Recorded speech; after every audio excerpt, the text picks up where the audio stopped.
ఓం అజ్ఞానతిమిరాంధస్య జ్ఞానాంజనశలాకయా చక్షురున్మిళితం येन తస్మై శ్రీగురవే నమః.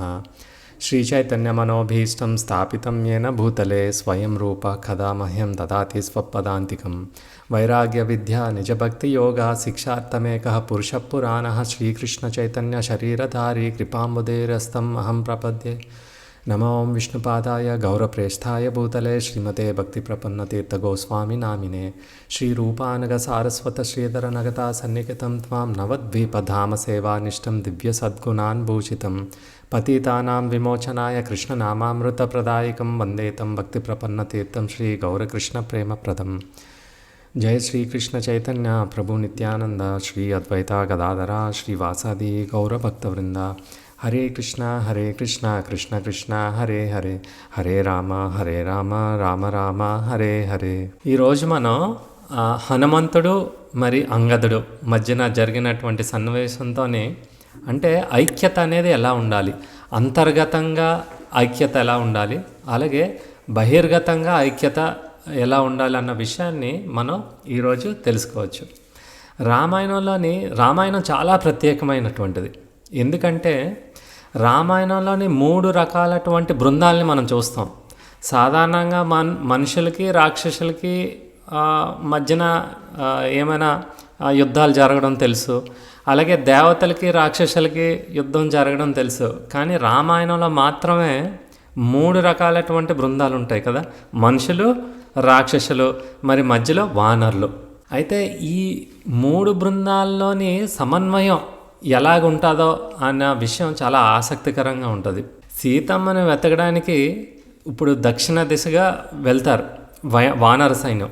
అన్ని దిశలుగా వెళ్తారు, కానీ ముఖ్యంగా దక్షిణ దిశ వైపుగా వెళ్ళటం అనేది మనకు తెలుసు. ఈ యొక్క సేవని రాముడికి అందించేటప్పుడు కొన్ని శక్తులు అడ్డొస్తాయి. కొన్ని శక్తులు వాళ్ళని విడదీసేటట్టుగా ఉంటాయి, మరికొన్ని శక్తులు వాటి మధ్యన ఏకత్వాన్ని పెంచేటట్టుగా ఉంటాయి. ఇది ఎలా జరుగుతుందో మనం ఇప్పుడు చూద్దాం.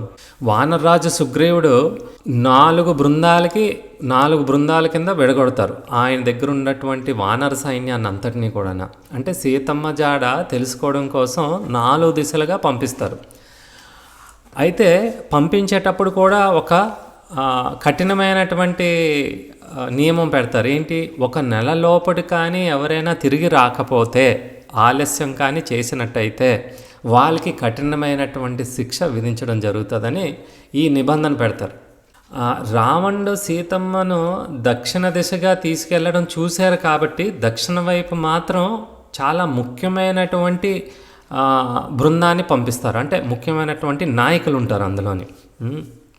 ఎందుకంటే అటువైపు వెళ్తేనే సీతమ్మ జాడ తెలిసే అవకాశం చాలా ఎక్కువ ఉంటుంది కాబట్టి. అయితే సుగ్రీవుడు ఎందుకు 1 నెల గడువు పెట్టారు, అసలు ఎందుకు ఈ శిక్ష భయం అనేదంటే, మన జీవితంలో కూడా ఎప్పుడైనా ఒక లక్ష్యాన్ని సాధించాలంటే, ఒక లక్ష్యం కోసం మన బాధ్యతని మనం మర్చిపోకుండా ఉండడం కోసం, అది ఎప్పుడు గుర్తు చేసుకోవడం కోసం అని ఈ శిక్ష అనేది ఉంటే క్రమశిక్షణ అనేది వస్తుంది ఆటోమేటిక్గా. అంటే ఉదాహరణ చూడండి, మీరు కరెంటు బిల్లు నెలే కదా అని కట్టలేదంటే ఫైన్ వేస్తారు. 2 నెలలు 3 నెలలు కట్టలేదంటే ఫైన్ కాదు, ఏకంగా కరెంటు కనెక్షన్ని పీకేస్తారు కదా. అంటే అటువంటి శిక్ష ఉన్నప్పుడు మాత్రమే మనం క్రమశిక్షణగా ఆ నెల ఆ కరెంటు బిల్లుని మనం కడతాం. అలాగే అన్నిట్లోనే ఒక ట్రాఫిక్ సిగ్నల్ కానివ్వండి, ఒక బ్యాంకుకి డబ్బుని కట్టడం కానివ్వండి, లేదా పిల్లలు స్కూల్కో కాలేజీకో వెళ్ళడం కానివ్వండి, పరీక్షలు దగ్గర అవ్వడం కానివ్వండి, ఇవన్నీ కూడా ఈ శిక్ష అనేది లేకపోతే క్రమశిక్షణ రాదు మనుషులకి. అందుకోసమే వాళ్ళ లక్ష్యాన్ని కూడా సాధించలేరు. ఎప్పుడో చూసుకోవచ్చు, తర్వాత కట్టుకోవచ్చు, పూర్తిగా బాధ్యతనే మర్చిపోయేటట్టుగా మన జీవితం జరుగుతుంది. అందుకోసమనే శిక్ష అనేది కూడా ఉండాలి. కఠినంగా ఒక్కొక్కసారి ఉన్నప్పుడు మాత్రమే లక్ష్యాన్ని సాధించగలుగుతారు. అయితే భగవంతుణ్ణి చేరుకోవాలంటే కేవలం ఈ నియమాలు మాత్రమే సరిపోవు, గుర్తుపెట్టుకోండి. భగవంతుని చేరుకోవడానికి నియమాలతో పాటు ముఖ్యమైనది మొట్టమొదటి ఉండాల్సింది నిశ్చలమైనటువంటి భక్తి. భగవంతుడి దగ్గర పూర్తి శరణాగతి. ఈ రెండూ కూడా చాలా ముఖ్యమైన వంటివని ఆ విషయాన్ని కూడా మనం ఈరోజు మనం తెలుసుకుందాం. దక్షిణ వైపుగా వెళ్ళేటటువంటి బృందంలోని నాయకులు ఎవరు? 3 గ్రూపులు ఉన్నాయి ఇందులోని. ఒకటి అంగదుడు, ఆయనకొక గ్రూపు. ఇంకొకటి హనుమంతుడు, ఆయనకొక గ్రూపు. ఇంకొకటి జాంబవంతుడు. అంటే ముగ్గురు కూడా గొప్ప వీరులు. వీళ్ళు ముగ్గురు వీరుల నాయకత్వంలోని బృందాలు ఉన్నాయి. అయితే రాముడు వెళ్ళే ముందు హనుమంతుడిని పిలిచి ఒక ముద్రికనిస్తారు. చూడు హనుమ, సీతమ్మ తల్లి కనిపించిన వెంటనే ఈ ముద్రికను చూపించాలి. అప్పుడు మాత్రమే సీతమ్మ తల్లి అంటే రాముడు పంపినటువంటి అసలైన దూతని ఆమెకు నమ్మకం కలుగుతుంది అని చాలా జాగ్రత్తగా ఆ ముద్రికనిస్తే హనుమంతుడు కూడా దాన్ని అంతే జాగ్రత్తగా పెట్టుకొని ఆయన బయలుదేరుతారు. అయితే ముగ్గురు నాయకుల్లోని ఒక ప్రత్యేకత ఉన్నది. ఒకరు వయసులో పెద్ద, ఒకరు వంశానికి సంబంధించినటువంటి వీరుడు, ఇంకొకరు దైవకృపతో ఉండేటటువంటి నాయకుడు. ఎలాగా అంటే వయసు రీత్యా చూశారనుకోండి, జాంబవంతుడు అందరికంటే పెద్దవాడు. అందుకే ఆయనకి ఎప్పుడు అందరూ కూడా చాలా గౌరవం ఇస్తారు. ఆయన వయసు పెరగడం వల్ల శారీరక బలం కొంత క్షీణించిపోతుంది, కొంత తగ్గిపోద్ది, వయసుతో పాటు వస్తుంది. అయినప్పటికీ కూడా ఆయన తక్కువ అంచనా వేయకండి, చాలా బలవంతుడు. అంత వృద్ధుడు అయినప్పుడు కూడా యుద్ధంలో పాల్గొన్నారు, ఎంతోమంది రాక్షసుల్ని వధించడం జరిగింది. అయితే వంశపరంపర విషయానికి వచ్చామనుకోండి, అంగదుడు రాజు యొక్క కుమారుడు కదా. అంటే చాలా పరాక్రమవంతుడైనటువంటి తండ్రికి కొడుకు, యువరాజు, చాలా బలమైన వాడు. అయితే ఒకటి, ఆయన వయసు యవ్వనంలో ఉన్నారు కాబట్టి, అతను చిన్నవాడు కాబట్టి కొంత తొందరపాటు స్వభావం ఉంటుంది, ఎందుకంటే ఆయన వయసు అలాంటిది. అంతేకాకుండా అనుభవం, జీవితంలో ఉండేటటువంటి ఎక్స్పీరియన్స్ చాలా తక్కువ ఉంటుంది. జీవితమే ఏంటి, అన్ని విషయాలు ఆలోచించే తీరులో కానీ, నిర్ణయం తీసుకునే తీరులో కానీ అనుభవం తక్కువే ఉంటుంది కదా మిగతా ఇద్దరు వారికంటే. అయితే ఇక్కడ దైవకృప విషయానికి వచ్చామంటే అది కేవలం హనుమంతుడికి. ఎందుకంటే హనుమంతుడికి దేవతల నుండి ఎన్నో అసాధారణమైనటువంటి శక్తులు లభించాయి. కాబట్టి హనుమంతుడు ముందు నుంచి పుట్టుకతోనే దైవకృపతోనే ఉండేటటువంటి వ్యక్తి ఆయన. అయితే బాల్యంలోని మీ అందరికీ తెలుసు, ఆయన చాలా అల్లరివాడు. ఆయన అల్లరి చేష్టలు ఆ అడవిలోని మునులకు చాలా చాలా చికాకు కలిగిస్తుంది. వాళ్ళు తపస్సులో ఉందాం అనుకుంటే ఏదో ఒక అల్లరి పని చేస్తూ ఉండేవారు హనుమంతుడు. వాళ్ళందరూ కూడా చూసి సరే చిన్నవాడు కదా అని ఆయనకు ఒక శాపం ఇస్తారు. ఏంటి, ఆయన శక్తులన్నీ కూడా మర్చిపోవాలి, కేవలం వాటి వల్ల ఉపయోగం ఎప్పుడు కలుగుతుందో అప్పుడు మాత్రమే ఆయన మళ్ళీ ఈ వీరకృత్యాలన్నీ కూడా ఆయనకి గుర్తు రావాలి, ఈ శక్తులన్నీ కూడా ఆయనకి గుర్తు రావాలని. సో ఇప్పటి వరకు రామాయణంలోని హనుమంతుడు అసలు ఏమీ చేయరు, సాధారణంగా ఉంటారు. కానీ ఇప్పుడు చూస్తారు మీరు, హనుమంతుడు గొప్పతనం ఏంటి, ఆయన ఆలోచన తీరు ఏంటి. అయితే ఈ దక్షిణ దిశకు వెళ్ళిన ఈ బృందాలు 6 వారాల పాటు ఎన్నో ప్రమాదాలు ఎదుర్కొంటూనే ఉంటారు. ఎందుకంటే వాళ్ళు వెళ్తున్నటువంటి దారి సాధారణమైనది కాదు కదా, ఎన్నో ఆటంకాలు వస్తాయి. మరి తిండి తిప్పలో ఉండవు. ఇలాగ సీతమ్మ కోసం తీవ్రంగా వెతుకుతూ ఉంటే ఎంత వెతికినా కూడా వాళ్ళకి కొద్ది కూడా జాడ మాత్రం వాళ్ళకి దొరకదు. ఎప్పుడైనా మనం ఒక పని చెయ్యాలనుకున్నప్పుడు, ఒక ఆశయాన్ని సాధించాలనుకున్నప్పుడు మనం మొదలుపెట్టేటప్పుడు చాలా ఉత్సాహంతో మొదలు పెడతాం. కానీ మనం అనుకున్నటువంటి సమయంలోనే అది మనం చేజిక్కించుకోలేకపోతే చాలా నిరాశకు గురవుతాం కదా. మన ఆత్మవిశ్వాసం పడిపోద్ది, చాలా నిరాశవంతులు అయిపోతాం. ఆ విధంగానే ఈ బృందంలో కూడా ఎంతటికీ ఆ సీతమ్మ జాడ దొరకకపోవడం వల్ల చాలా నిరాశానికి గురవుతారు. ఆ నిరాశగా ఉండడం వల్ల వాళ్ళ మధ్యలోని ఏమైనా విభేదాలు ఉంటే అవన్నీ బయటపడుతూ ఉంటాయి. మనకు కూడా చూడండి, మనం నిరాశగా ఉండేటప్పుడు మన మనసులోనే ఏమైనా ఒకరిపైన విభేదాలున్నా, ఒకరి మీద చిరాకున్నా అవన్నీ కూడా బయటికి వస్తూ ఉంటాయి, మాటల ద్వారా లేకపోతే చేష్టల ద్వారా. అదేవిధంగా ఇక్కడ కూడా అంగదుడికి జరుగుతుంది. ఎందుకు? ఆయన భయాందోళనలో ఉన్నారు. ఆందోళన దేనికి, సీతమ్మ జాడ కనిపించలేదు. భయం దేనికి, శిక్షార్హుడు అయిపోతారు కాబట్టి. సో ఈ విధంగా ఆయన వ్యక్తపరుస్తున్నారు. ఇప్పుడు ఆ వ్యక్తపరిచినదంతా కూడా వానరులు రకరకాలుగా స్పందిస్తున్నారు. చివరికి ఏమవుతుందంటే ఈ అంగదుడిలో ఉండేటటువంటి బృందం 2 బృందాల కింద విడిపోతాయి. ఒకరు అంగదుడిని ఫాలో అవుతారు, ఇంకొకరు అంగదుడిని మేము ఫాలో అవ్వకూడదని చెప్పి హనుమంతుడి దగ్గరికి వెళ్ళిపోతారు. అయితే ఈ అంగదుడిని ఫాలో అయ్యే వాళ్ళంతా కూడా ప్రయోపవేశం చేద్దాం అనుకుంటారు. అంటే చనిపోయిన వరకు ఉపవాసం ఉండడం. ఎందుకంటే ఇప్పుడు జాడ దొరకలేదు, సమయం అయిపోయింది, శిక్ష పడుతుంది వాళ్ళకి. అందుకోసమనే ఇంకా మనం చేయగలిగింది ఏమీ లేదు, ఏమీ సాధించకుండా తిరిగి మన ముఖాన్ని మనం చూపించుకోలేము రాజుగారి దగ్గరికి.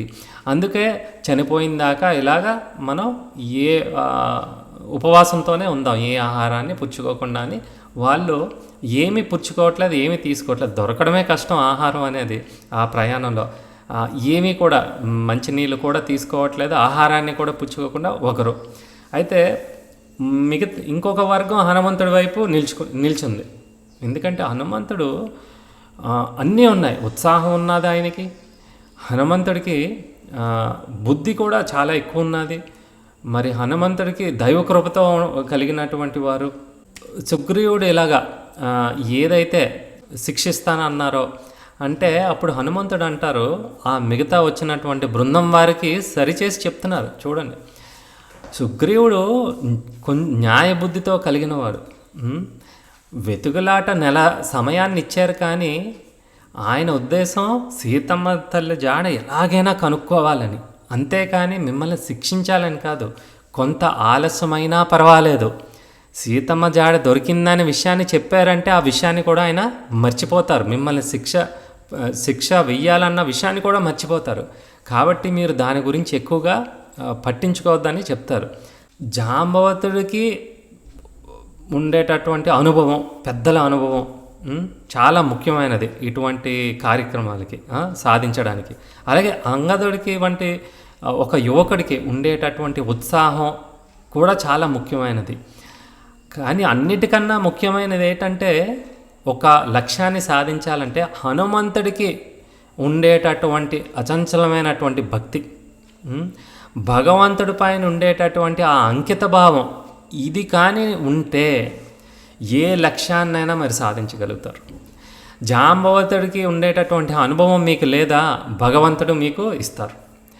అంగదుడికి ఉండేటటువంటి ఉత్సాహం మీకు లేదా, భగవంతుడు మీకు ఇస్తారు. కాబట్టి హనుమంతుడిలాగా మనకి రాముడి పైన పూర్తి భక్తి ఉండాలి, రాముని యొక్క శరణాగతి కోరుకొని ఉండాలి. అప్పుడు మీరు ఏమి సాధిద్దాం అనుకున్నా కూడా ఆ లక్ష్యాన్ని ఖచ్చితంగా సాధించి తీరుతారు. ఎలాగో మనం ఇంకా ముందు చూస్తాం. అలాగే మనం ఒక బృందంలో ఉన్నప్పుడు ఈ విభేదాలు అనేవి సహజం. ఒకరి ఒపీనియన్ ఇంకొకరికి నచ్చదు. మనుషుల మధ్యన మాటలు కూడా సరిగా ఉండకపోవచ్చు ఒక్కొక్కసారి. అయితే ఇది ఇలా ఏమైనప్పటికీ కూడా మనం ఒకటి గుర్తుపెట్టుకోవాలి, ఆ బృందంలో ఉన్నవారు అందరూ కూడా ఇలాంటి విభేదాలు వచ్చేటప్పుడు కేవలం రాముడి పైన దృష్టి పెట్టాలి. ఇదే రహస్యం, విజయానికి రహస్యం ఏంటంటే ఎన్ని కష్టాలు వచ్చినా, ఎన్ని విభేదాలు వచ్చినా సరే కొన్ని లక్ష్యాలను ఒక్కరు సాధించడం కుదరదు. అందరూ కలిసికట్టుగా ఐక్యంతో సమన్వయంతో సాధించడం జరుగుతుంది. ఎంత కష్టమైన పనినైనా సాధించగలుగుతారు. అయితే ఆ విజయాన్ని సాధించవలసినటువంటి రహస్యం ఎక్కడ ఉంటుందంటే ఏమొచ్చినా కూడా రాముడి పైన దృష్టి మీరు తీయకూడదు, ఎప్పుడు ఆయన పైన దృష్టి ఉండాలి. అలాగే హనుమంతుడు చూడండి, ఇప్పుడు ఆయనకి శక్తులు ఉన్నాయన్నటువంటి విషయం ఏమీ తెలియదు, కానీ హనుమంతుడు ఎప్పుడూ కూడా చాలా వినయంగా ఉంటారు. ఇప్పుడు శక్తులన్నీ గుర్తొస్తాయి. శక్తులు వచ్చిన తర్వాత అహంకారం ఉన్నదా? లేదు. అప్పుడు కూడా ఆయన పూర్తి వినయంతోనే ఉంటారు. మనం కూడా మన పరిస్థితి ఎలాగున్నా, మన స్థాయి ఎంత పెద్దగా ఉన్నా బాహ్యంగానా, మనం ఎప్పుడు వినయంతో ఉండాలి. మన అదృష్టంలో ఉన్నా దురదృష్టంలో ఉన్నా ఏ సమయంలో ఉన్నా వినయంతో ఉండడం చాలా ముఖ్యమైనదన్న విషయం కేవలం హనుమంతుడి ద్వారా మనం తెలుసుకోవచ్చు. ఎందుకంటే హనుమంతుడికి ఉండేటటువంటి అపార శక్తితో ఆయన ఏమైనా చేయగలుగుతారు. కానీ ఎప్పుడూ కూడా తల వంచుకొని ఆ రాముని పాదాల దగ్గర వినయంగా ఉంటారు. ఆయన దగ్గర ఉండేటటువంటి శక్తులు ఏది కూడా ఆయన సంతృప్తి కోసం, ఆయన సంతోషం కోసం ఎప్పుడూ వినియోగించుకోలేదు. వాటిలన్నిటినీ కూడా, ఆ శక్తులన్నిటినీ కూడా కేవలం రాముని పాదాలు సేవించడం కోసమే ఆయన ఉపయోగించారు. మనం కూడా మన జీవితంలోని మనం గొప్ప స్థాయిలో ఉండొచ్చు, మంచి పొజిషన్లో ఉండొచ్చు, మనకి పుట్టుకతోని కొన్ని అదృష్టం ఉండొచ్చు, తర్వాత అదృష్టం కలగచ్చు. ఏదైనప్పటికీ అంతా కూడా ఆ రాముని పాదాలు సేవించడం కోసం ఉపయోగించినట్టయితే నిజమైన విజయాన్ని మనందరం కూడా సాధించగలుగుతాం. ఒక్కొక్కసారి మన సంబంధాల్లోని ఏర్పడే అపార్థాలు భూకంపాల్లా ఉంటాయి. మనం ఇంతకుముందు చూసాం కదా, వాలికి సుగ్రీవుకి మధ్యన కొన్ని అపార్థాల వల్ల ప్రాణాలు కోల్పోయేటంతటి దుస్థితి కలిగింది కదా. ఇప్పుడు నిరాశతో ఉన్నారు వీళ్ళంతా కూడా. ఈ నిరాశతో ఉన్నప్పుడు అంగదుడికి కొన్ని అనుమానాలు ఉన్నాయి సుగ్రీవుడి మీద. ఎందుకంటే ఇప్పుడు అది నిజమా అంటే కొన్నిటికి నిజమో కొన్నిటికి కాదు. ఎలాగా? నా తండ్రి చావుకి కారణం సుగ్రీవుడు. అయితే సుగ్రీవుడు వాలిని చంపడానికి ఎందుకు ఆయన ప్లాన్ చేశారు? అధికారం వ్యామోహంతో కాదు. దురదృష్టవశాత్తు ఒక అపార్థం వల్ల అది వాలి చాలా అతిగా ఊహించుకొని సుగ్రీవుడికి కనీసం వివరించుకునేటటువంటి అవకాశాన్ని ఇవ్వకుండా రాజ్యాన్ని నుంచి వెలివేయడమే కాకుండా భార్యని కూడా లాక్కొని అడవుల పాలు చేశారు. పోనీ అంతటితో ఆగారా అంటే కాదు. వాలి ఎప్పుడూ కూడా సుగ్రీవుడిని చంపాలని వెంటాడుతూనే ఉన్నారు. అయితే ఇప్పుడు ప్రాణాలని కాపాడుకోవాలి ఒకటి, రెండవది కుటుంబాన్ని తిరిగి పొందాలి. ఎందుకంటే తన కుటుంబం తన దగ్గర ఉండాలి. ఈ రెండింటినీ సాధించాలంటే వేరే మార్గం లేదు సుగ్రీవుడికి. కేవలం వాలిని ఎదుర్కోవడం తప్పించి వేరే ఏ మార్గం లేదు. అయితే ఇక్కడ ముఖ్యమైన విషయం ఏంటంటే, వాలి చనిపోయే ముందు సుగ్రీవుడితో రాజీ పడ్డారు. మనం కిందటిసారి చూసాం కదా. తనని క్షమించమని కోరుతూ, అంతేకాకుండా తన భార్య తారని, తర్వాత అలాగే వాళ్ళ కుమారుడు అంగదుడిని కూడా చాలా జాగ్రత్తగా చూసుకోమని చెప్పడం జరిగింది. అంటే వాళ్ళ మధ్యన ఉన్న పగ అయితే పూర్తిగా తొలగిపోయింది. ఎందుకు? శ్రీరామచంద్రుడు వాళ్ళ జీవితం మధ్యలో వచ్చారు కాబట్టి. రాజ్యం పొందిన తర్వాత కూడా సుగ్రీవుడికి ఎటువంటి సంతోషం లేదు. ఆయన ఎప్పుడూ కూడా కృంగిపోతూనే ఉండేవారు అనమాట. నా సొంత అన్నయ్య, నన్ను ప్రేమించే అన్నయ్య చావు కారణం నేనే అని ఆయన చిత్తి మీద అంటే తగలబెట్టేస్తూ ఉంటే ఆయన దేహాన్ని అందులో దూకేస్తూ ఉంటారు ఆయన ప్రాణాలను ఇచ్చేయడానికి. రాముడు లక్ష్మణుడు పక్కన ఉండడం వల్ల ఆయన రక్షించి మళ్ళా ఆ రాజ్య బాధ్యతలు అన్నిటినీ కూడా గుర్తు చేసి ఆయనకి బతికి ఉండాలన్నటువంటి విషయాన్ని ఆయనకి అర్థమయ్యేటట్టు చెప్తారు. సుగ్రీవుడు కూడా అంగదుడి పట్ల ఎప్పుడూ కూడా వేరుగా చూడలేదు, చాలా ప్రేమగా చూసుకునేవారు. ఎందుకంటే అది వాళ్ళ అన్నయ్య చివరి కోరిక. దాన్ని ఎలాగైనా సరే నిలబడి పెట్టుకోవాలని అంగదుడిని ఎప్పుడూ కూడా చాలా బాగా చూసుకునేవారు ప్రేమతోని. అయితే ఈ సీతమ్మ కోసం అని చేస్తున్నటువంటి వెతుకుబాటులోని నిరాశకు లోనవ్వడం వల్ల ఇప్పుడు సుగ్రీవుడు ప్రేమతో ఉన్నా కూడా ఆయన మనసు ఇప్పుడు అనుమానాలతో మళ్ళీ మొదలైంది. నిరాశతో ఉన్నారు, ఆయన మనసు ఇప్పుడు ఆ విధంగా పనిచేస్తుంది అన్నమాట. అందుకోసం ఆయన ఉపవాసంతో కూడినటువంటి ఆత్మహత్యకి పాల్గొనడం జరుగుతుంది. అయితే భగవద్గీతలోని ఏమని చెప్తారంటే, మనకి అతిపెద్ద శత్రువు ఎవరో కాదు, మన మనసే. మన మనస్సు కంటే పెద్ద శత్రువు ఈ లోకంలో ఎక్కడా ఉండదు. ఎందుకంటే మన ఆలోచనల్ని తప్పుదారి పట్టించడంలో ఫస్ట్ అది. ఒక్కొక్కసారి మనకు అంత బాగున్నట్టు అనిపించింది అనుకోండి, పెద్ద సమస్యలు కూడా చాలా చిన్నగా అనిపిస్తుంటాయి. అలాగే మన మనసు బాగాలేదనుకోండి, చాలా చిన్న సమస్య కొండంతగా కనిపిస్తూ ఉంటుంది. ఇదంతా మనకు తెలిసినటువంటి విషయమే. ఎందుకు ఇలా జరుగుతుంది అంటే, మనసులో భయం లేదా నిరాశ మన మనసులో ఉన్నప్పుడు ఈ ప్రతి చిన్న విషయం కూడా పెద్దదిగా కనిపిస్తూ ఉంటుంది. ఆ చిన్న చిన్న టెన్షన్లు అన్నిటినీ కూడా పెద్దదిగా చూపించి సంబంధాలన్నింటినీ కూడా దూరం చేయగలిగేటటువంటి ప్రక్రియ ఈ మనసుకే ఉంటుంది. భూకంపంలాగా మార్చేస్తుంది అనమాట చిన్న విషయాన్ని కూడా. అందుకే ఒక్కొక్కసారి అసలు ఈ గొడవ ఎక్కడ మొదలైంది అని చూస్తే దాని మూల కారణం చాలా సిల్లీగా ఉంటుంది. దానికి ఏమీ ప్రాముఖ్యత ఉండదు. కానీ ఎంతవరకు వచ్చిందంటే ఒకరికొకరు చంపుకునేంత వరకు వస్తుందన్నమాట. సో అంటే ఈ భయం ఎందుకు వస్తుంది, ఎందుకు నిరాశ కలుగుతుంది, ఎందుకు జీవితంలో టెన్షన్లు కలుగుతున్నాయంటే ఒక్కటే గుర్తుపెట్టుకోండి. రాముణ్ణి ఎప్పుడైతే మనం మర్చిపోతాం, శ్రీరామచంద్రుణ్ణి కానీ మీరు మర్చిపోయిన ప్రతిసారి కూడా మీ జీవితం ఇలాగే ఉంటుంది. భయంతో బతకాల్సి వస్తుంది, నిరాశతో బతకాల్సి వస్తుంది, ఆందోళనతో బతకాల్సి వస్తుంది, టెన్షన్లతో బతకాల్సి వస్తుంది. శ్రీరామచంద్రుని కానీ ఎప్పుడూ మీరు గుర్తుపెట్టుకొని ఉంటే, శ్రీరాముడు చెప్పినటువంటి ఉన్నతమైన ఆశయాన్ని, అంటే శ్రీరామచంద్రుని సేవని ఎప్పుడైతే మీరు మర్చిపోయారో అప్పుడప్పుడు ఈ భయాలు, అనుమానాలు ఇవన్నీ కూడా మనల్ని వెంటాడుతూనే ఉంటాయి, మనల్ని పీడిస్తూ తింటూ ఉంటాయి. మన జీవితాన్ని సరిగా సవ్యంగా నడిచేటట్టుగా అవి మనకి సహాయపడవు, ఏది కూడా సహాయపడదు అన్నమాట. అందుకే శ్రీరామచంద్రుడు ఆయన జీవితం ద్వారా ఈ విషయాలన్నీ మనకి నేర్పిస్తున్నారు. అందుకే అన్నిటికన్నా గొప్పది శ్రీరామచంద్రుడి సేవని పొందడం, అన్నిటికన్నా మన జీవితంలో ముఖ్యమైనటువంటిది, గుర్తుపెట్టుకోండి. అది పొందలేని నాడు, శ్రీరామచంద్రుడి పాదసేవ పొందలేని నాడు, లేదా మనం పొందలేకపోయినా పర్లేదు, కనీసం ఇప్పుడు మనకు అటువంటి కోరికైనా ఉండాలి కదా. అంత సులువేం కాదు శ్రీరామచంద్రుడి పాదాలను మనం చేజిక్కించుకోవడం అనేది. కానీ శ్రీరామ పాదాలే కావాలి, ఆయన పాదసేవే కావాలని కోరుకోవడం అనేది ముఖ్యమైనది. అది కూడా మనకి గుర్తు లేకపోతే, కోరిక లేకపోతే మన జీవితం అంతా కూడా ఇలాగే ఉంటుంది. అందుకే మన మనసు అదుపులో ఉండాలన్నా, మనం ఒక ఉన్నతమైనటువంటి వ్యక్తిగా మారాలన్నా, ఎలాగ ఉన్నతమైన వ్యక్తి రాముడే చూపిస్తున్నారు. ఎలాగ ఉన్నతమైనటువంటి వ్యక్తి ఎలా ఉండాలన్న మార్గదర్శకత్వాన్ని శ్రీరామచంద్రుడు స్వయంగా చూపించి, ఇదిగో మీరు దీన్ని అనుసరించండి, నేను ఎలాగ చూపిస్తున్నానో మీకు దారి, నేను ఎలా జీవిస్తున్నానో, నేను ఎలా మాట్లాడుతున్నానో, నా నడవడిక ఎలాగున్నదో, నా నిర్ణయాలు ఎలాగుంటున్నాయో, నా సంబంధాలని నేను ఎలా కాపాడుకుంటున్నానో, ఇవన్నీ కూడా నా మానసిక సంఘర్షణలో ఉండేటప్పుడు ఎలాగ బయటపడుతున్నానో ఇవంతా కూడా శ్రీరాముడే చూపిస్తున్నారు స్వయంగా, భగవంతుడు వచ్చి. అప్పుడు కూడా మనం ఈ విషయాన్ని అర్థం చేసుకోకుండా శ్రీరామచంద్రుని అనుసరించలేకపోతే మన జీవితం సవ్యంగా ఉండదు.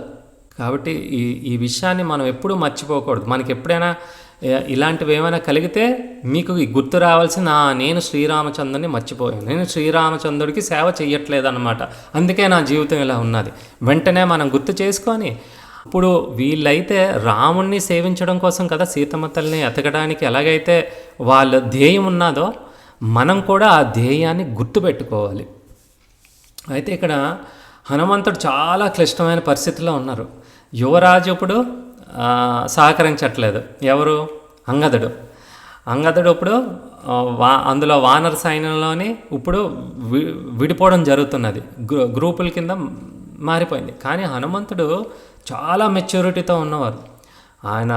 ఆయన బుద్ధి బలం అసాధారణమైనది.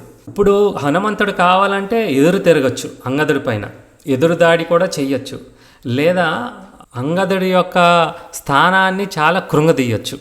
వీడింతే, వీడి పనికిరాడు, అలాగేమీ మాట్లాడలేదు ఆయన ఇంకా దాన్ని సపోర్ట్ చేస్తూ, యువరాజు అన్నటువంటి మాటలను ఎందుకు అలా మాట్లాడారు మీరు తెలుసుకోవాలి అని చెప్తున్నారు అన్నమాట. ఆయన చాలా బాధాకరమైనటువంటి హృదయంతో వచ్చినటువంటి మాటలు ఇవి అని. కొద్ది నెలల క్రిందటమే కదా ఆయన తండ్రిని కోల్పోయారు, ఆ దుఃఖం ఉండదా? అంతేకాదు, అంగదుడు చాలా చిన్నవాడు ఇంకాన, దానికి తోడు ఆయనకి అప్పగించినటువంటి బాధ్యత చిన్నదేం కాదు కదా. అంత చిన్న వయసులో ఇంత గొప్ప బాధ్యతని తీసుకున్నారు. ఆ బాధ్యతని విఫలం అయిపోతున్నానని భారంతోనే ఆయన కుంగిపోతున్నారు. ఆ సమయంలో వచ్చినటువంటి మాటలు ఇవి అని. అంటే మీరు అంగదుడు ఆ బాధ్యతని స్వీకరించడమే చాలా గొప్ప విషయం అని హనుమంతుడు అందరి ముందు ప్రశంసిస్తారు అన్నమాట. ఆయన ఏదో విధంగా మళ్ళీ అంగదుడిని ఒప్పించి ఆయన మళ్ళీ ఆ ప్రయత్నాలన్నీ ఫలించేటట్టు చేద్దామని హనుమంతుడు పూర్తి ప్రయత్నాలు ఉన్నారు. అయినప్పటికీ కూడా అంగదుడు వినే పరిస్థితిలోనే ఉండరు, ఎంత సాయశక్తిలా ప్రయత్నించినా కూడా. సో దేవుడు కూడా మనకి ఎప్పుడైతే మనం పూర్తిగా అన్నీ కోల్పోయాం అనుకుంటారో, అదే సమయంలో అది సాధించడం కోసం మనం సాధించేటట్టుగా చేయడం కోసమని ఒక్కొక్కసారి మనం ఊహించిన విధంగా మన ముందు వస్తుంది. ఒక్కోసారి అది భయంకరమైన రూపంలో కూడా వస్తుంది. ఆశీర్వాదం అనేది ఊహించిన విధంగా వస్తుంది, ఒక్కోసారి భయంకరమైన రూపంలో కూడా వస్తుంది. ఎలాగది ఇప్పుడు చూద్దాం. వానర్లు అక్కడ వాళ్ళు ఇంకా వాళ్ళ ప్రాణాలని కోల్పోదామని అనుకుంటున్నారు. ఏమి తిండి తిప్పలేదు కాబట్టి చాలా నీరసించి వాళ్ళ శరీరాలు ఎక్కడికక్కడ కుప్పకూలిపోయి ఉన్నాయి, కదలలేనటువంటి పరిస్థితి. అకస్మాత్తుగా ఒక్కసారిగా పెద్ద గద్ద వస్తుంది అక్కడ. ఆ గద్ద వచ్చి ఒక గృహలోంచి వస్తుంది. వచ్చి ఇవన్నీ వింటుందన్నమాట. అది ఆ గద్ద అన్నాడు, ఓ వీళ్ళందరూ చనిపోవడానికి సిద్ధంగా ఉన్నారా, ఈ వానర్లందరూ కూడానా అనేసి ఆయన ఎంత సంతోషపడతారంటే, ఆ గద్ద ఈరోజు దైవం నా పైన ఎంత కన్ను చూపించింది చూసారా. అంటే ఊహించిన విధంగా ఇప్పుడు ఎంతమందిని వేటాడగలేటువంటి శక్తి లేదు ఆ గద్దకి. దేవుడు ఎంత కన్ను చూపించాడు, వీళ్ళందరూ నా ఆహారాన్ని నా దగ్గరే ఉండేటట్టుగా నన్ను కరుణించారు భగవంతుడు. నా ఆకలి అంతా కూడా ఇప్పుడు తీరిపోద్దని ఆయన చాలా సంతోషంగా ఉన్నారు. ఇప్పుడు ఆ భారీ గద్దను చూసి వానర్లందరూ కూడా ఇప్పుడు వాళ్ళు ఎలాగా, అంగదుడు కూడానా, వీళ్ళు ఆల్రెడీ నిరాశకు గురయ్యారు. ఇప్పుడు ఆ గద్దను చూసిన తర్వాత ఇప్పుడు పక్కన ఉన్నటువంటి వానరులతోని అంగదుడు ఎలా అంటున్నాడు, అయ్యో చూసావా, రాముడి సేవ చేయడంలో మనం విఫలం అయిపోయాం కదా, అందుకే దైవమే మనల్ని శిక్షించడానికి గద్ద రూపంలో వచ్చింది అనేసి అంటున్నారు. గద్ద ఏమొచ్చి భగవంతుడిని ఆకలి తీర్చడానికి వానర్లు పంపించారు అనుకుంటుంది. వానర్లు ఏమొచ్చి భగవంతుడు సేవను మనం సరిగా చేయలేకపోయాం కాబట్టి శిక్షించడానికి గద్ద రూపంలో వచ్చిందని అనుకుంటున్నారు. ఏదైనా ఏంటి, ఏ రూపంలో వచ్చినా అది మనకి మంచే చేస్తుంది. ఎలాగా అంగదుడు అంటున్నారు, ఈ గద్దను చూస్తుంటే జటాయు నాకు గుర్తొస్తున్నారు. సీతమ్మ తల్లిని రావణాసుడు అపహరించినప్పుడు ఆయన అడ్డుకునే ప్రయత్నంలో జటాయు వీరమరణం పొందారు కదా. మరి మనం కూడా ఆ జటాయులాగే రాముడి సేవ చేస్తూ చేస్తూ విఫలమయ్యి మనం కూడా ఇలా చనిపోవాలని రాసి పెట్టినట్టున్నదని బాధపడుతూ ఉంటారు. జటాయు పేరు వినగానే ఆ గద్ద ఒక్కసారి అయిపోద్ది, ఎవరిని కూడా భుజించదు. కొద్దిసేపు తర్వాత ఆ ఆలోచన నుంచి కోలుకొని వానరులందరినీ అడుగుతుంది, మీరు జటాయు గురించి చెప్తున్నారు కదా, తను చనిపోయాడా, దయచేసి ఏం జరిగిందో అన్ని విషయాలు నాకు చెప్తారా అని అడిగితే, అంతేకాకుండా ఆ గద్ద అప్పుడు చెప్తుంది, నా పేరు సంపాతి, నేను జటాయుకి అన్నయ్య అవుతాను. అప్పుడు అమ్మయ్య వానరులందరూ కూడా ఒక్కసారి ఊపిరి పీల్చుకుంటారు. అంటే అప్పుడు ఆ గద్దకి భోజనం కాదు, ఇప్పుడు ఆ గద్ద మనల్ని ఏమీ చెయ్యదు అని వాళ్ళ సంతోషం. అయితే అప్పుడు చెప్తారు, సీతమ్మను కాపాడే ప్రయత్నంలో జటాయు ఎలాగా వీరమరణాన్ని పొందుతారో ఈ విషయాన్ని అంతా కూడా అంగదుడు చెప్తే సంపాతి మొదట ఆయన చాలా ఆవేదనలోకి వెళ్ళిపోతారు, కానీ తర్వాత చాలా కోపంతో రగిలిపోతారు. అన్నయ్య అయ్యి ఉండి కూడా తమ్ముడిని నేను కాపాడలేకపోయాను, నాకే కానీ అంటే ఆయనకి రెక్కలు ఉండవు, నాకే కానీ రెక్కలు ఉండుంటే ఎవరైతే నా తమ్ముడి మరణానికి కారణమయ్యారో ఆ వ్యక్తిని నేను ఖచ్చితంగా తెగదాల్చుతాను, చంపేస్తాను. కానీ ఆ కోరిక నాకు ఇప్పుడు తీరదే, నాకు ఇప్పుడు రెక్కలు లేవు అని ఆయన చాలా బాధపడుతూ ఉంటారు. అంతేకాకుండా వానర్లు కూడా ఇప్పుడు ఆయన పైన సానుభూతి చూపిస్తున్నారు. దాన్ని చూసి అసలు ఆయన ఈ రెక్కల్ని ఎలా కోల్పోయారు అన్న విషయాన్ని కూడా చెప్తారు. ఆయన అంటున్నారు, జటాయువు, నా తమ్ముడు జటాయువు నేను కూడా ఒకసారి సూర్యుడి దగ్గరికి ఎగరాలనుకుంటున్నాం, ఎవరో మొదట సూర్యుడిని తాకుతారో అన్న ఉత్సాహంలోని ఎగురుతూ వెళ్ళగా ఆ సూర్యుడి వేడి మా ఇద్దరికీ తగిలింది. అయితే జటాయువును కాపాడడం కోసం అని చూడండి, జటాయువును కాపాడడం కోసం సంపాతి ఆయన రెక్కలతోని నీడనిస్తారు అనమాట. ఇచ్చేటప్పుడు ఆ వేడికి 2 రెక్కలు కూడా కాలిపోతాయి. అప్పటి నుంచి ఆయన 2 రెక్కలు కూడా ఉండవు, కింద పడిపోయినట్టే ఉంటాయి, అవన్నీ కూడా లేవు అన్నమాట. అయితే అదే సమయంలోనే ఆయన చాలా దిగ్భ్రాంతికి చెందుతారు. అంటే 2 చేతులు లేనట్టే కదా, 2 రెక్కలు లేకపోతే ఏమీ చేసుకోలేనటువంటి పరిస్థితి. అప్పుడు చంద్రమ అనేటటువంటి ఒక మహర్షి దగ్గరికి వెళ్తే ఆయన ఆత్మజ్ఞానాన్ని బోధిస్తారు. ఆయన ఓదార్చి ఆత్మజ్ఞానాన్ని బోధిస్తే, అంతేకాకుండా ఆయన ఒక సూచన ఇస్తారు. ఏంటి, నీకు ఇప్పుడు ఈ కష్టం వచ్చిందని అనుకుంటున్నావు, కానీ భవిష్యత్తులో మాత్రం నువ్వు ఏమీ చేయలేని అనుకుంటున్నావు కదా, స్వయాన భగవంతుడికే సేవ చేసే అవకాశం ఉంది నీకు, ఎప్పటికైనా అవకాశం నీకు కలుగుతుందని వివరిస్తారనమాట. దానికోసమని ఆ గుహలోని ఆయన ప్రాణాలని విడిచిపెట్టకుండా ఎప్పుడెప్పుడు నేను భగవంతుడికి ఏ రూపంలోని సహాయపడగలుగుతానా అనేసి ఆయన ఎప్పుడెప్పుడు ఆయన వేచి ఉన్నారనమాట. సంపాతి మాటలు విన్న తర్వాత ఇప్పుడు అంగదిలోని ఆశ కలుగుతుందన్నమాట, ఇంకా ఏం చెయ్యొచ్చు అనేసి.